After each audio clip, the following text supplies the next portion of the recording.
le problème, c'était que j'arrivais pas à le formuler. Et c'était ça ma prison. Mais je pensais que c'était normal parce que je le méritais. T'as pas à avoir honte en fait de ce que t'as vécu. C'est lui qui devrait avoir honte de ce qu'il t'a fait. Tu vois ce que je veux te dire ? Toi, t'as pas à avoir honte. Et tu peux être fier de toi parce qu'au jour d'aujourd'hui, t'es là et tu lâches un mot sur ce que t'as vécu et tu prends conscience que malgré tout, t'es victime.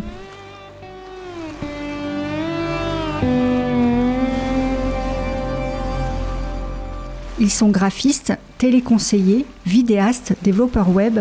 Ces hommes et ces femmes ont tous en commun d'être salariés d'Insercol, chantier d'insertion à Avignon, un lieu de travail, de partage et de répit. Ils sont chez nous en escale, le temps de faire l'inventaire des trésors ramenés d'aventures passées, de recoudre les voiles et de mettre au propre les carnets de voyage.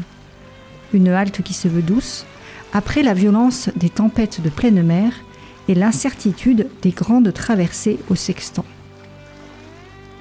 Avec cet épisode sur les violences conjugales, nous vous emmenons en pleine tempête, celle dont on ne sait pas si on va ressortir vivant. Dans cette première partie, 6 femmes ont choisi de partager à voix haute l'indicible, ne rien omettre des coups et des humiliations. Ces récits sont difficiles à écouter, mais si elles ont eu la force de parler, c'est un peu pour elles, mais surtout pour vous, auditrices et auditeurs. Car les violences conjugales touchent une femme sur 10, nous rendant tous concernés, de près ou de loin, victimes, auteurs, témoins.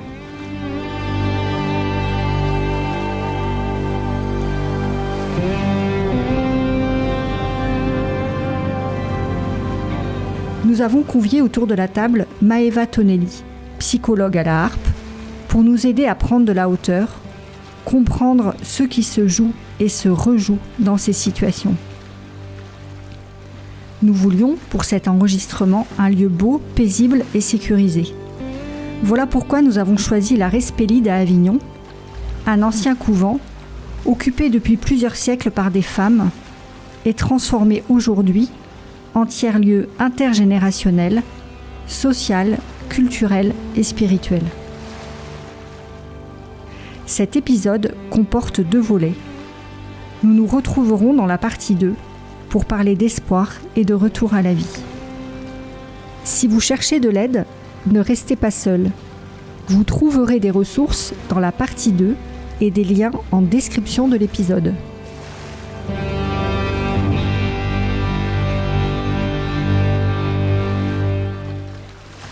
Chers auditeurs, chères auditrices, bienvenue dans le podcast original et collaboratif d'Insercol Récits d'escale. Une proposition pour penser la question du travail et nos métiers d'accompagnement à l'aide de celles et ceux dont nous prenons soin. Épisode 9, partie 1, violence conjugale, révéler l'indicible.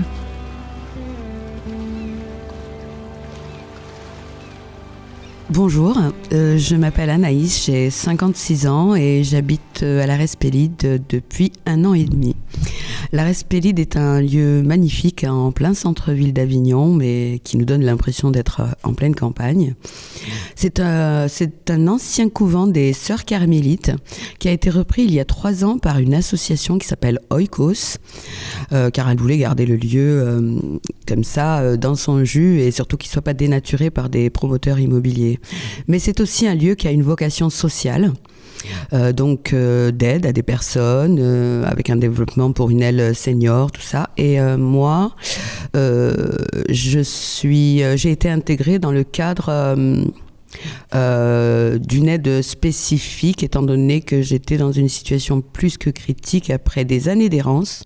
Voilà, moi j'ai failli mourir sous les yeux de mes enfants, ça c'est la dernière fois que c'est arrivé, ce qui a traumatisé aussi mes enfants. J'ai vraiment cru mourir ce jour-là, en pleine nature. C'est ma petite fille de 7 ans qui l'a poursuivi avec un bâton, avec son petit maillot de bain, en lui disant « laisse maman tranquille ». Et suite à ça, j'ai eu que des années d'errance en fait. Petit à petit, J'ai chuté, je suis devenue un robot en fait. J'allais à l'essentiel, j'avais perdu mes enfants, parce qu'évidemment, dans ces cas-là, il y a aussi le revers de la médaille. Et à force de fonctionner comme un robot, j'en suis arrivée à un stade où j'ai dit stop, je voulais plus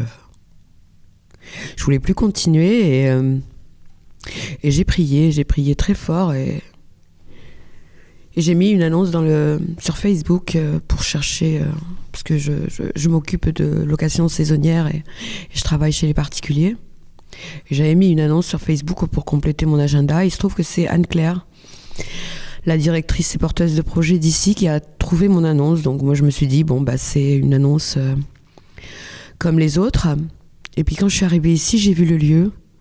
Et puis Anne-Claire avec son sourire accueillant, bienveillant. Et elle m'a expliqué aussi ce qu'était la vie ici, à quel point elle pouvait aider des gens à s'en sortir. Tout de suite c'est passé, j'ai dit c'est ici que je veux vivre. Et elle m'a dit, je me souviens qu'on a pleuré toutes les deux parce que ça l'a beaucoup touchée. Et elle m'a dit, écoute, on va laisser passer le festival d'Avignon et tout parce que c'est complet. Mais en même temps, ils m'ont fait travailler ici pendant tout le festival. Et puis à la fin du festival, voyant que j'étais vraiment fatiguée parce que j'en pouvais plus, j'étais hébergée par des gens qui n'étaient pas très sympas parce que j'en étais devenue SDF, quoi. Quand je dis pas très sympa, en général, c'est des hommes qui, vous savez, que vous allez devoir mettre l'armoire derrière la porte. Et le jour où, vers la fin du festival, j'ai reçu un message sur le groupe Messenger qu'on a ici, WhatsApp, et elle m'a envoyé la charte de la maison et le numéro de ma chambre. Et pour une fois, j'ai pu, depuis longtemps, des années, dormir dans une chambre où je savais que personne n'allait venir me réveiller la nuit pour m'insulter parce que j'avais eu un like, parce que y avait quelqu'un qui avait mis un commentaire sur mes réseaux, ou parce qu'il avait trop bu, ou parce que voilà. Donc cette maison m'a littéralement sauvé la vie, et depuis 1 an et demi, je revis, parce qu'en plus ici, on me laisse vraiment être moi, quoi. Et développer des choses que je pouvais pas développer avant. Voilà. Et franchement, cette maison s'appelle la Respélide, ce qui signifie résurrection. Et pour moi, elle a vraiment été une résurrection.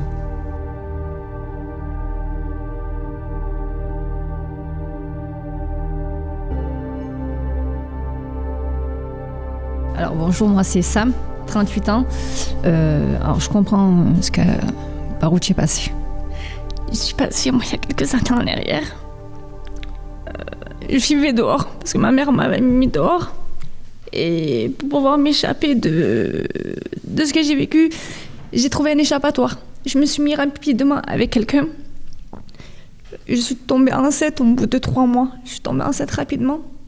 Dès que j'ai accouché, ça s'est passé bien, la première année. Une fois que j'ai accouché, mon fils a eu 1 an. Et le jour de ces 1 an, j'ai pris le premier coup. Et j'ai pris le premier coup, et j'ai dit, bon, c'est rien, ça arrive à tout le monde, on pardonne, c'est pas grave. Comme je suis rentrée, j'ai pris un coup de poing. Il m'a mis par terre. J'étais pris à coups de pied, à coups de poing. Et ça a été tous les jours comme ça. Et quand je dormais la nuit, il venait, il me prenait par derrière, il me mettait son pénis dans le cul et il me violait. J'avais le droit à la sodomie alors que je dormais. Et c'était régulier, très régulier. Et un jour, il vient, il m'annonce, il me dit, on part en Tunisie. Et j'ai commencé, on part en Tunisie, mon fils il avait 14 mois. Il m'a dit, tu fermes ta gueule. On part en Tunisie, c'est pas toi qui décides, c'est moi qui choisis, c'est moi qui décide. Je me suis pas laissée faire. J'ai dit, non, c'est pas possible. Et ça lui a pas plu. Il m'a jeté sur le lit, il m'a étranglée. Il y avait mon petit garçon de 14 mois à côté de moi. Je me suis débattue comme j'ai pu. Il y avait ses parents qui habitaient en haut. Je suis montée en haut. J'ai trouvé une boîte de médicaments. J'ai tout pris. J'ai tout avalé. J'ai ni pensé à mon fils à ce moment-là, à personne. Moi, et me délivrer de tout ça parce que c'était plus possible. Je suis descendue. On m'a laissé tous comme ça. avec mon petit-fils de 14 mois. Personne n'a appelé les pompiers. Il m'a dit, tu veux mourir? Ben meurs. On n'appellera personne. Personne viendra pour toi. Mais vraiment, personne. Ils m'ont laissé pendant 3 jours. J'ai vomi. Mon fils, il marchait à 4 pas. Je ne pouvais pas le faire manger, je ne pouvais pas me lever. Je suis partie en Tunisie. J'ai pris sur moi, parce que je ne pouvais pas laisser mon fils comme ça. Parce qu'il m'a dit, tu pars, mais tu pars sans l'enfant. Sans ton fils. Donc pour le petit, on reste, on essaye, on tient. On est parti, il y a une histoire de serviette. J'ai pris un coup, je me suis retrouvée avec un cocard. Son père a vu la scène, donc il m'a défendu. On m'a pris mon passeport pour pas que je retourne en France. On m'a séquestrée. J'ai trouvé un moyen avec son père de pouvoir rentrer avec lui de trouver un chantage en disant, il m'avait proposé ou de rester avec lui en Tunisie ou de rentrer en France, essayer de trouver un autre logement parce qu'on vivait dans un garage. Donc j'ai dit, allez vas-y, c'est l'occasion, il faut y aller maintenant. Et lui, il va être quelque temps en France, toi, il faut absolument que tu trouves quelque chose. Donc je suis rentrée en France avec mon fils. J'ai vécu dans ce garage quelque temps. J'ai eu affaire à une dame qui travaillait dans les logements sociaux, qui m'a pris en main, qui m'a trouvé vite un logement social sur Carpentras, ou dans un quartier où je savais qu'il avait plein de problèmes, donc il ne pourrait pas venir. Quand il est rentré en France, j'avais vidé tout le logement. J'étais partie, mais il a su à me retrouver. Donc il venait régulièrement chez moi en me promettant, oui, on va faire un autre enfant, je vais échanger, excuse-moi. Et j'ai vu qu'en fait, ça a continué. Qu'est-ce que j'ai fait? J'ai cherché un autre moyen d'échappatoire et je me suis mis avec un autre homme. Et malheureusement, je suis tombée sur la même personne. Mais pas seulement sur le plan physique et sexuel. Mais là, ça a été manipulation, ça a été moral. Je me suis mis avec un homme qui m'a fait 3 filles. J'avais grossi, j'avais pris 70 kilos parce que j'étais mal dans ma peau, parce que ce que je vivais, c'était plus possible.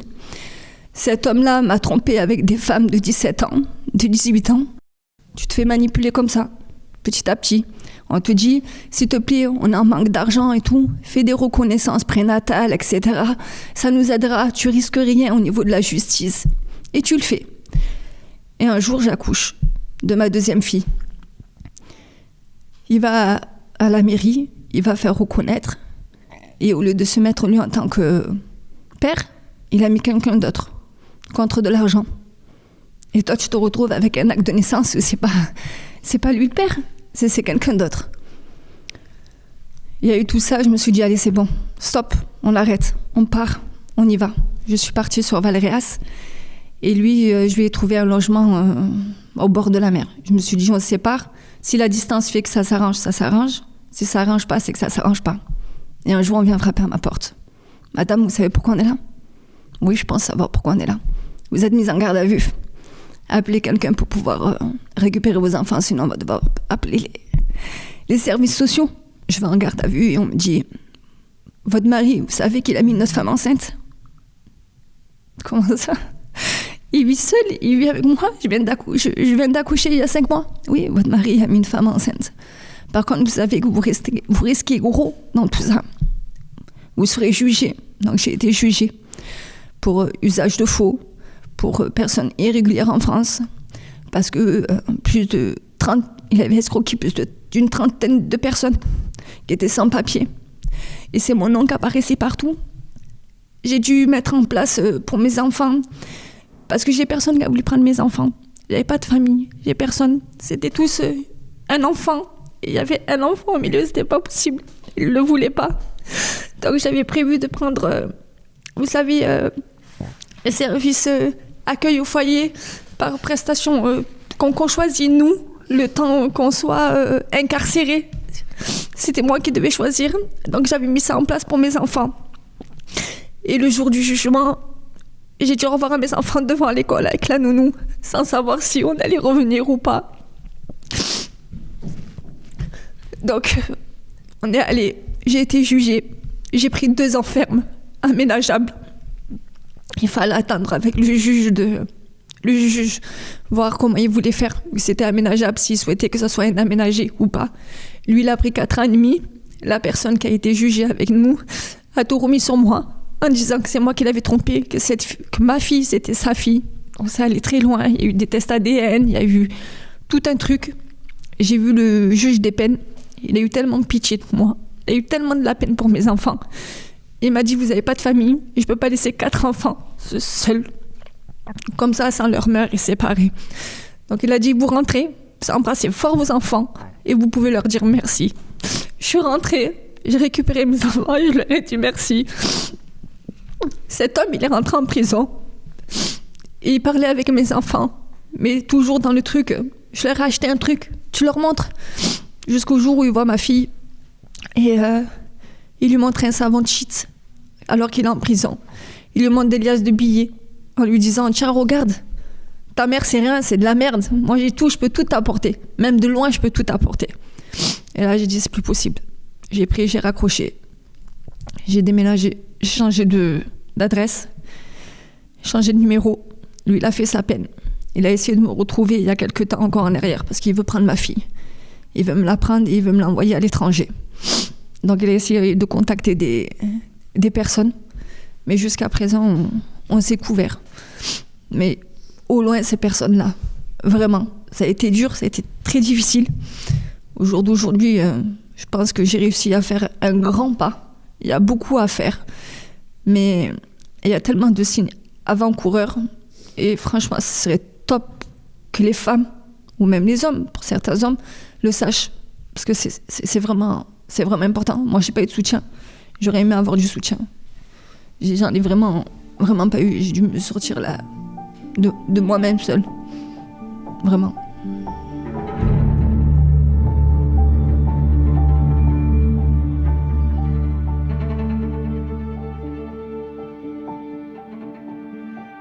Je m'appelle Maëva, je suis psychologue au sein de l'association La Harpe où on a un accueil de jour départemental pour victimes de violences. On reçoit sur différents lieux. Déjà, je voulais vous dire bravo, je suis assez admirative de vos témoignages parce que réussir à parler comme ça de son intimité au micro, devant d'autres personnes, je sais combien c'est difficile. Donc, soyez fiers de vous. On a beaucoup de représentations sociales sur les violences conjugales. Souvent, on imagine un homme violant sur une femme, les milieux défavorisés. Souvent, on a un peu ces clichés d'un homme qui boit. Pas du tout. Les violences conjugales, ça touche tous les milieux, comme l'a dit Sophia, tous les âges. Nous, on reçoit de plus en plus de jeunes femmes, mais aussi des femmes plus âgées qui, après un divorce, vont rencontrer un homme aussi, des âges à la retraite. Ça touche les couples hétérosexuels, homosexuels. Il n'y a vraiment aucun schéma classique dans les violences conjugales. Donc oui, ça peut toucher absolument tout le monde. Les chiffres, c'est qu'une femme sur 10 va être victime de violences au cours de sa vie. Donc les chiffres sont assez énormes. On n'a pas les chiffres pour les hommes, mais effectivement, c'est davantage des femmes qui sont touchées. Mais il peut y avoir aussi des hommes victimes.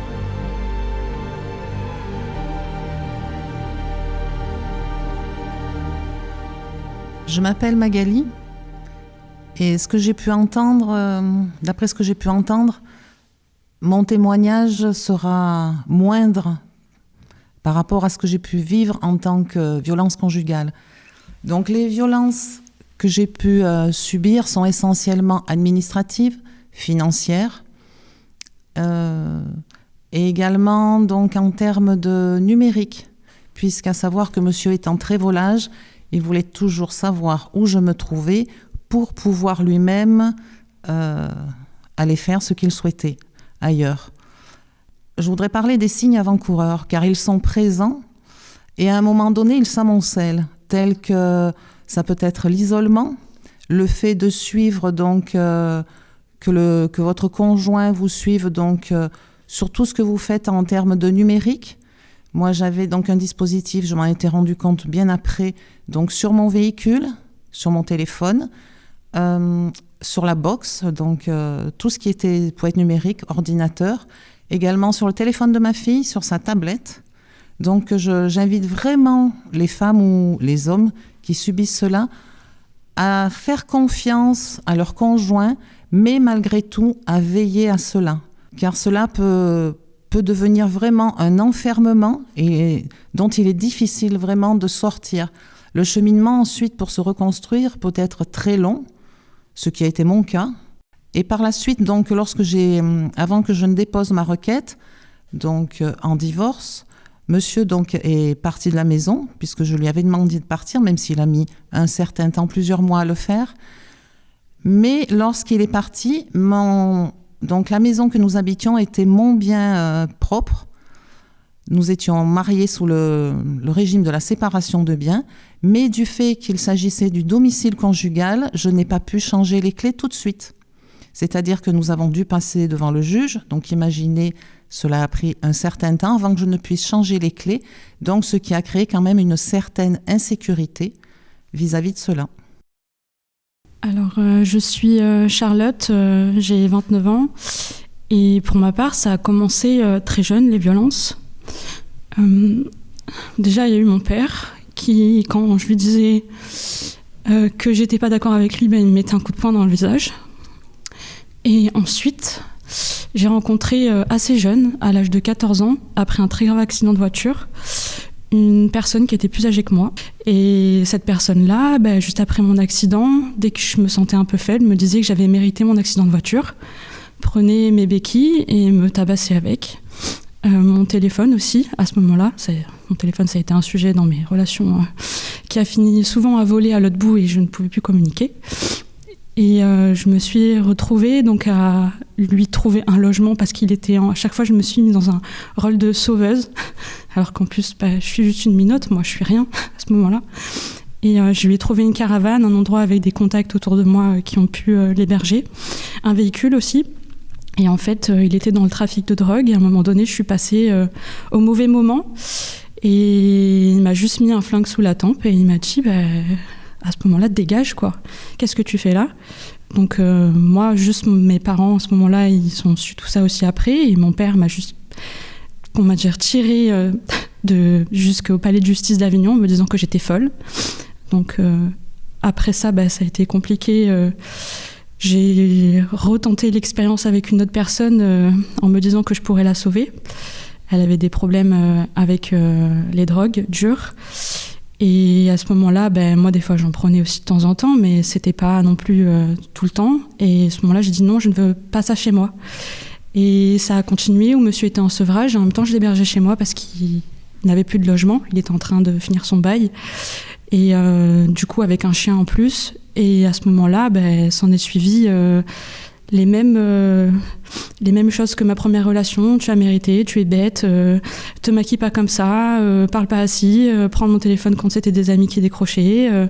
Donc j'avais plus aucun pouvoir sur ma vie personnelle. Voilà, je me sentais juste, je devais rester dans l'ombre, puis m'habiller comme je veux. Donc voilà, perte d'identité totale. Et même mes amis, à ce moment-là, ça a commencé où j'ai commencé à leur mentir. Je suis arrivée avec un énorme cocard, même au travail, à dire que je m'étais pris une porte de voiture. Et s'en est enchaîné à mentir pour d'autres cas. Et jusqu'au jour où je suis tombée aussi enceinte de lui, mais je suis allée me faire avorter directement. Et à ce moment-là, je me suis dit, non, en fait, il faut que je mette aussi fin à ça. Et même mes amis commençaient à s'en douter. Mon meilleur ami, il m'a dit, je crois qu'il y a quelque chose qui ne va pas, il faut que tu me dises. Donc j'avais aussi ma mère à ce moment-là qui était aussi très présente et qui entendait des choses de ses propos qui n'étaient pas du tout corrects. Donc à ce moment-là, j'étais majeure, donc elle avait aucun... Enfin voilà, elle me dit, t'es assez grande. Mais du coup, ce qui s'est passé, c'est le dernière violence où il m'a étranglée jusqu'à ce que je pouvais même plus respirer, que je parte complètement... Et il m'avait justement jeté mon téléphone avant et mon téléphone a appelé tout seul une amie. Mon téléphone a dit « Allô ?»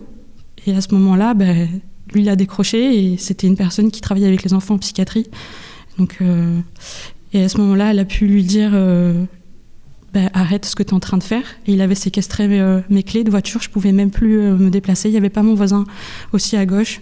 Donc en fait, j'étais juste là, chez moi, en train d'être tabassée et pouvoir plus respirer. J'avais même plus de voix pour parler tellement qu'il m'avait étranglée. Et juste, elle a pu venir me chercher. Et du coup, après ça, j'ai été hébergée chez des amis. Et voilà où j'en suis maintenant, à avoir essayé de retrouver aussi un logement, une stabilité, une vie.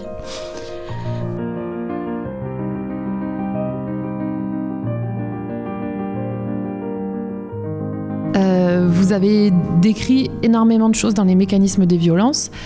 Souvent, on entend « mais pourquoi t'es pas partie ? Pourquoi tu l'as pas dit ?» Les violences conjugales, c'est vraiment à part. C'est les seules violences qui mélangent amour et violence. Ça commence pas par de la violence, ça commence par de l'amour.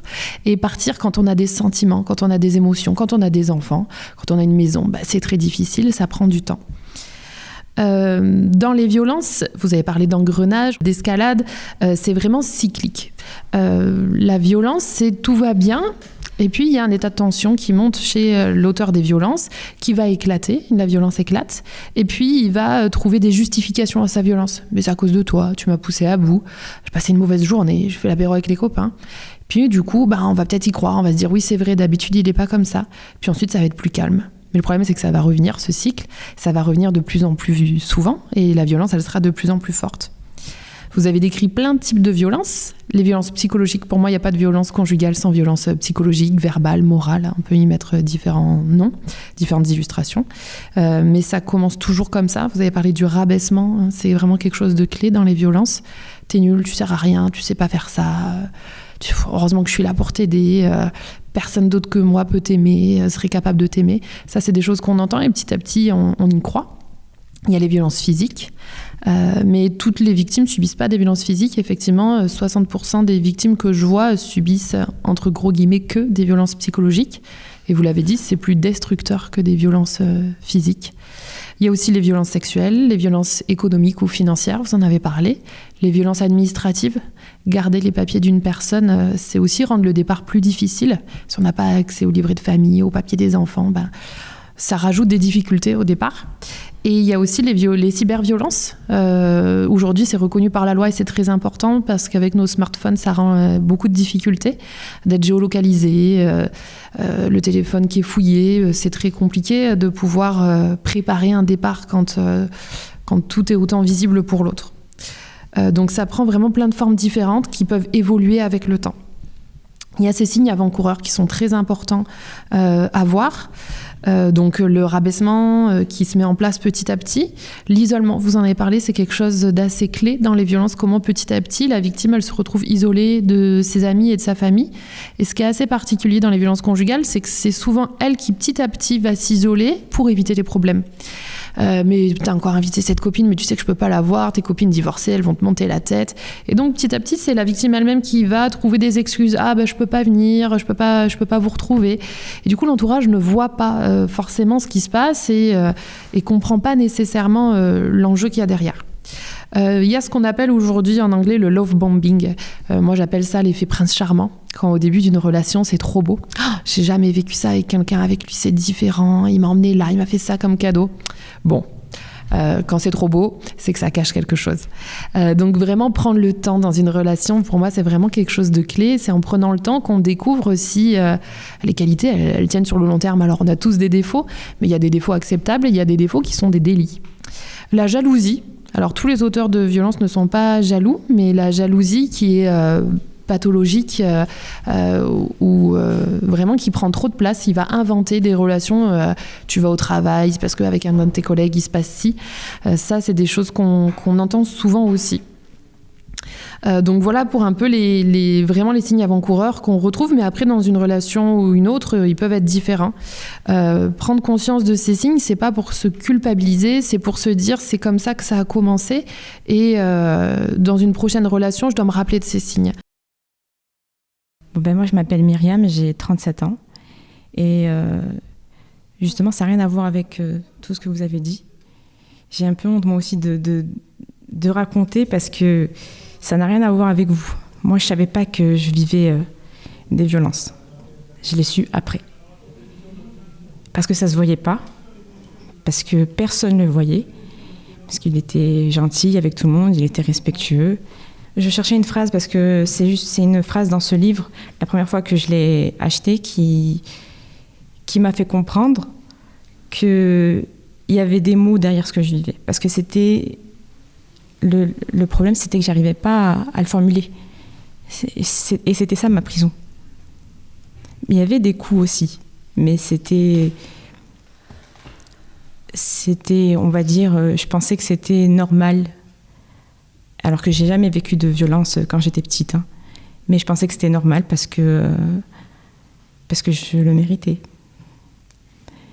Et voilà, donc ça se voyait pas, parce que c'était un homme qui était respectueux, très gentil, même parfois avec moi.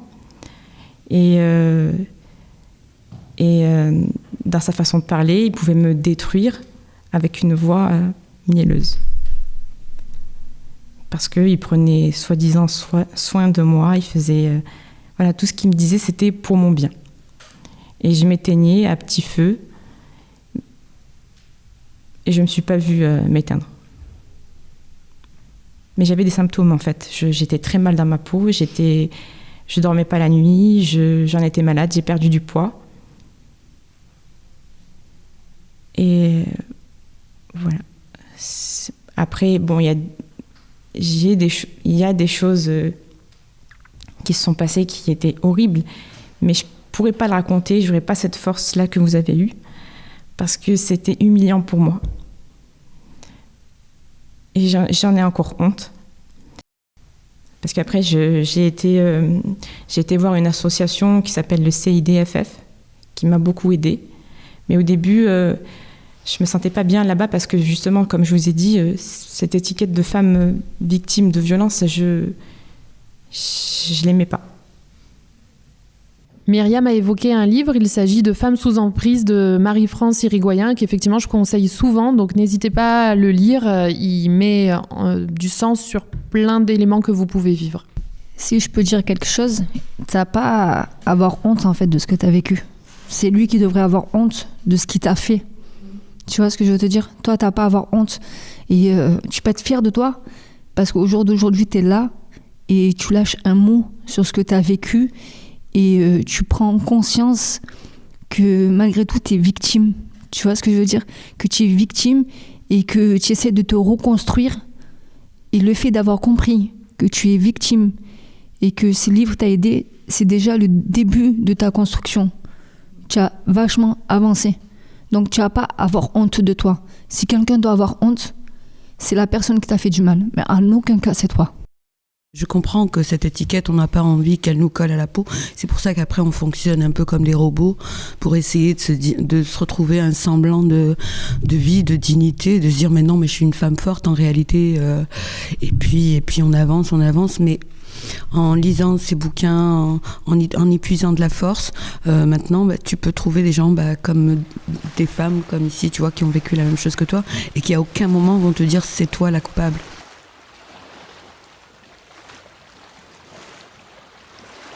Vous avez aussi parlé de confiance. J'ai perdu confiance. La première chose qui est impactée chez les victimes de violences, c'est la confiance, l'estime de soi. C'est tout le travail qu'on fait en tant que professionnel auprès des victimes. C'est comment on va permettre aux victimes de reprendre confiance en elles. Il y a la confiance en l'autre aussi qui est très abîmée. J'ai fait confiance à une personne, je lui ai tout raconté de ma vie, je lui ai tout donné et il s'est passé ça. Donc faire confiance aux autres, ça prend du temps. Et ça nécessite de se reconstruire aussi. D'ailleurs, en parlant de reconstruction, vous avez parlé de robots. Les traumatismes, ça vient vraiment créer des effets qu'on retrouve. L'effet de sidération, l'effet de dissociation. C'est ce qui va créer cet effet robot. On ne vit plus, on survit. La tête, elle est saturée. Elle se pose plein de questions. Est-ce que je pars ? Est-ce que je reste avec les enfants et l'avocat ? J'arrive pas à le voir. Et le juge, est-ce qu'il va comprendre ? Ça tourne en boucle dans la tête. Et c'est ce qui fait que la tête, elle n'arrive plus à réfléchir, elle n'arrive plus à mémoriser, elle n'arrive plus à se concentrer, on n'arrive plus à lire, on lit 15 fois la même phrase. Si on fait une formation au travail, on n'arrive plus à suivre, on oublie ses clés. Voilà, c'est des choses qui sont normales, on ne devient pas folle, c'est des choses qu'on me demande souvent. C'est juste normal, la tête elle est saturée et il faut le temps qu'elle se vide, qu'elle retrouve un peu d'ordre pour qu'on puisse retrouver nos facultés habituelles. Les choses que j'entends le plus dans les émotions ressenties par les victimes, c'est la honte, la culpabilité et la peur. C'est un peu ce que j'appelle le trio gagnant pour mettre quelqu'un sous emprise. Alors, on ne ressent pas toujours les trois en même temps, ou parfois on n'en ressent qu'une ou deux. Mais c'est vraiment ce qui va verrouiller la victime. Si on a de la culpabilité, déjà on est un peu dans le déni de la violence parce que c'est un peu de notre faute. Et les auteurs de violence, l'emprise, tout va passer par eux, ils sont dans le déni de leur violence. Et donc, c'est pas de la violence, c'est parce qu'il y a eu ci, c'est parce qu'il y a eu ça. Et donc, comment se reconnaître en tant que victime, ça c'est quelque chose d'important. Myriam, vous en avez parlé. Se reconnaître, poser cette étiquette de victime, elle peut être très difficile. Mais c'est aussi se dire j'ai été victime pour ne plus l'être. Et c'est ça aussi, se dire c'est qu'une facette de ce qu'on a vécu, ça ne nous définit pas en tant que personne. Parce que effectivement, Anaïs et Sam, vous avez bien rebondi dessus. Ça dit pas de nous, ça dit de ce qu'a fait l'autre. Il y a un coupable dans les violences conjugales, c'est celui qui commet les faits. Je m'appelle Sophia, j'ai 43 ans. Je suis maman de 2 enfants de 13 et 17 ans. Et mon parcours rejoint un petit peu tous les témoignages que j'ai entendus. Et c'est un petit peu différent parce que moi, ça a été plus de la violence physique qui a commencé très tôt après mon mariage. À même pas 2 semaines après mon mariage, j'ai reçu le premier coup. Donc ça a été vraiment un engrenage dans lequel je suis rentrée. Et ça a été très très difficile et ça a duré pendant des années. Donc j'ai eu le droit à de la violence physique, la violence verbale et même à la violence aussi financière, à vrai dire. Donc ça a été un mariage très très difficile dans lequel je pensais tenir, je pensais bien faire, mais en fait après que les années sont passées, je pense que ça a été une erreur. Je pensais bien faire, les enfants sont arrivés, donc je voulais pas qu'ils restent sans leur père, c'était difficile pour moi, je me disais, je veux pas les séparer de leur papa.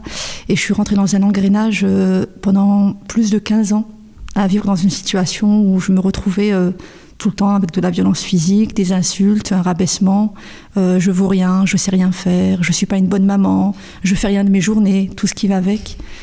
Et ça a été vraiment très très très compliqué jusqu'au jour où je me dis que je pouvais pas me tenir.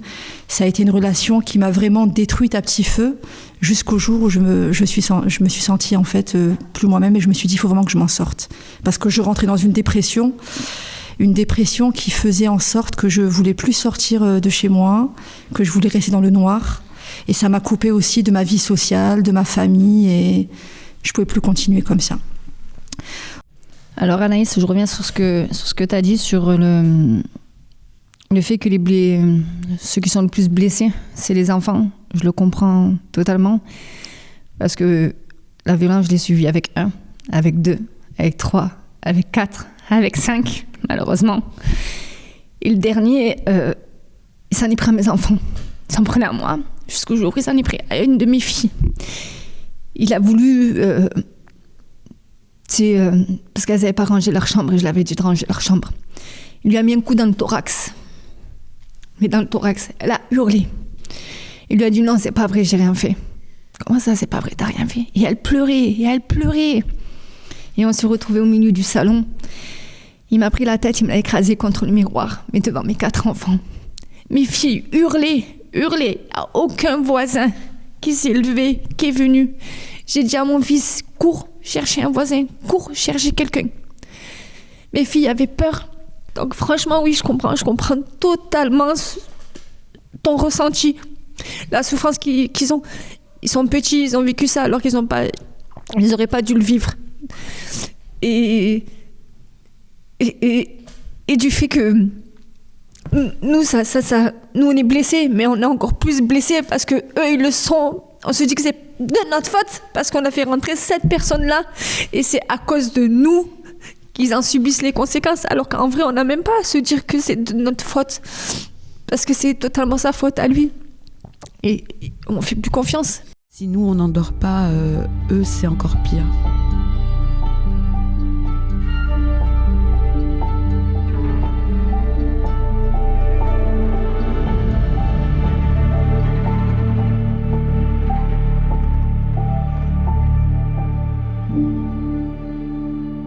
Oui, et moi j'aimerais rajouter quelque chose. Je pense qu'une femme, à la première gifle, elle ne doit pas rester. C'est vraiment ce que je pense. Je pense que la première gifle, c'est vraiment la gifle de trop, il faut vraiment partir. Il y a vraiment des signes avant-coureurs. Alors moi, je voudrais rebondir pour dire qu'il n'y a pas uniquement ce côté physique. Il faut veiller, il faut vraiment être en veille sur toutes les violences, qu'elles soient administratives, numériques, effectivement, physiques d'autant plus, mais quelles qu'elles soient, il faut penser que cela est inadmissible. On n'a pas à subir ça dans tous les cas. Donc, il faut rester digne vis-à-vis de nous-mêmes et droite et aligné envers nous-mêmes et ne pas avoir à subir ça. Et donc, c'est à partir de ce moment-là qu'il faut vraiment commencer à chercher du soutien. Si toutefois, on a la possibilité et la chance d'en avoir comme cela a été mon cas. Et je voudrais intervenir aussi dans le sens où il est essentiel, notamment lorsque nous avons une ou plusieurs filles, de casser le schéma très rapidement afin que cela ne se reproduise pas pour leur génération et les générations futures. Et même les garçons, parce que souvent on dit aux garçons, un garçon ça pleure pas, mais c'est un peu ça la première voie pour faire des hommes plus sensibles, plus doux, plus à l'écoute, plus empathiques. Bien sûr que oui, les petits garçons ils ont des émotions et c'est important qu'ils puissent les faire sortir. Si on ne sait pas faire sortir ces émotions, on ne sait pas les verbaliser et c'est comme ça que potentiellement on peut devenir violent. C'est pas parce qu'on pleure pas quand on est un petit garçon qu'on devient violent, mais apprendre à verbaliser ses émotions, c'est essentiel. Donc moi, je suis très contente d'assister à ce podcast et c'est un message de soutien à toutes les femmes parce que je pense que la majorité, ce sont des femmes, même si je pense qu'il y a quelques hommes, de dire qu'on peut s'en sortir. C'est vraiment un message d'espoir et de se dire qu'on n'est pas tout seul. Ça touche énormément de monde, je pense, énormément de femmes et dans toutes les communautés ou bien ça peut être vraiment tous les niveaux, toutes les classes. Il y a vraiment pas de classe particulière. Et de se dire, voilà, de rester optimiste, de se faire aider. J'ai vraiment eu le soutien de ma famille qui m'a énormément aidée. Au jour d'aujourd'hui, je me sens beaucoup mieux. Je suis redevenue la petite adolescente de 12-13 ans que j'étais. Et voilà, donc vraiment un message d'espoir à toutes les femmes qui subissent ce genre de violence et de dire qu'elles ne sont pas seules et qu'elles peuvent vraiment, vraiment se relever.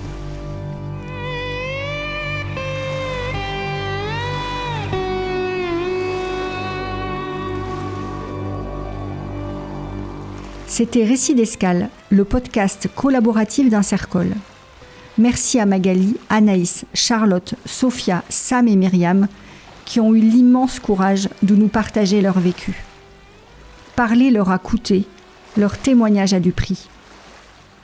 Merci à Maëva Tonelli, psychologue à la Harpe, de nous avoir accompagnés dans cette écoute.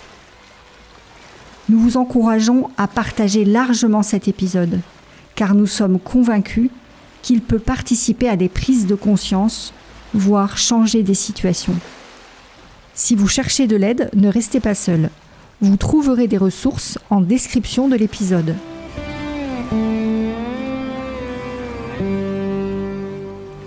Et surtout, nous vous invitons à rester avec nous pour écouter la partie 2. Violence conjugale, chemin de résilience et lumière retrouvée.